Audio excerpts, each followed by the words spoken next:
உலக மகளிர் தினத்தை முன்னிட்டு சென்னை ராயப்பேட்டையில் உள்ள அதிமுக தலைமை அலுவலகத்தில் அக்கட்சியின் பொதுச் செயலாளர் எடப்பாடி பழனிசாமி பங்கேற்றிருக்கிறார். அந்த காட்சிகளை தற்போது நேரலையில் காணலாம்.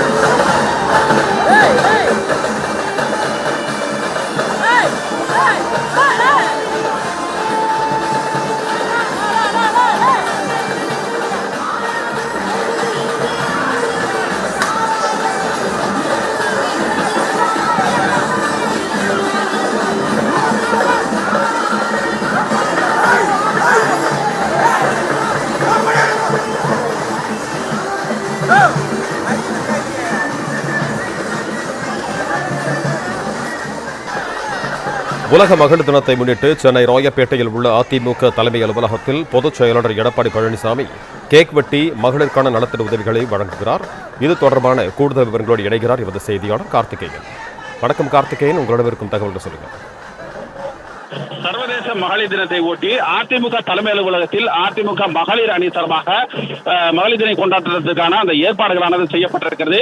இதில் அதிமுக பொதுச் செயலாளர் எடப்பாடி பழனிசாமி அவர்கள் கலந்து கொண்டு பெரிய அளவிலான கேக் வெட்டி தற்போது கொண்டாடுகிறார். அதே நேரத்தில் அங்கு இருக்கக்கூடிய அதிமுகவை சேர்ந்த மகளிர் நிர்வாகிகள் மற்றும் மகளிர் அதிமுக தொண்டர்களுக்கு அவர்களுக்கான அந்த நலத்திட்ட உதவிகள் ஏராளமானவை வழங்குவதற்கான ஏற்பாடுகள் செய்யப்பட்டிருக்கிறது. அங்கே தையல் மிஷின்கள் உள்ளிட்ட பல்வேறு நலத்திட்ட உதவிகளை எடப்பாடி பழனிசாமி அவர்கள் சற்று நேரத்தில் வழங்க இருக்கிறார். தற்போது கேக் வெட்டி கொண்டாடக்கூடிய அந்த காட்சிகளை பார்த்துக் கொண்டிருக்கிறோம். அதனைத் தொடர்ந்து பல்வேறு திட்டப்பணிகள், அதாவது குறிப்பாக அந்த கையெழுத்து இயக்கமானது துவங்கி வைக்கப்பட இருக்கிறது. அதிமுக சார்பாக மகளிரை காப்போம் மற்றும் ஆட்சி மாற்றம் ஏற்பட வேண்டும், மகளிரை காக்க ஆட்சி மாற்றம் ஏற்பட வேண்டும் என்ற அடிப்படையில் கையெழுத்து இயக்கமானது துவங்கப்பட இருக்கிறது. அந்த கையெழுத்து இயக்கத்தையும் எடப்பாடி பழனிசாமி அவர்கள் கையெழுத்திட்டு துவங்கி வைக்க இருக்கிறார். அதற்கு முன்னதாக நலத்திட்ட உதவிகள் வழங்கக்கூடிய நிகழ்வும், தொடர்ந்து கேக் வெட்டி கொண்டாடக்கூடிய மகளிர் தினத்தை சிறப்பாக கொண்டாடக்கூடிய அந்த நிகழ்வும் ஏற்பாடு செய்யப்பட்டிருக்கிறது. அதிமுக மகளிர் அணி சார்பாக எடப்பாடி பழனிசாமி அவர்களுக்கு உற்சாக வரவேற்பு அளிக்கப்பட்டது. வரும் வழி முழுவதுமாக சாலைகளில் இருபுறங்களிலும் மகளிர் அணி நிர்வாகிகள் நின்று மலர்களை தூவி எடப்பாடி பழனிசாமி அவர்களை வரவேற்றார்கள்.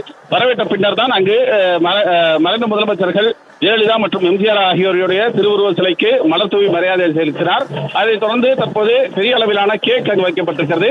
அதனை வெட்டி அருகில் இருக்கக்கூடிய மூத்த முன்னாள் அமைச்சர்கள் மற்றும் நிர்வாகிகள், அதிமுகவின் மூத்த நிர்வாகிகள், பெண் நிர்வாகிகள் ஆகியோருக்கு நேரடியாக கேக்குகளை வழங்கி மகளிர் தினத்தை எடப்பாடி பழனிசாமி அவர்கள் கொண்டாடி வருகிறார்.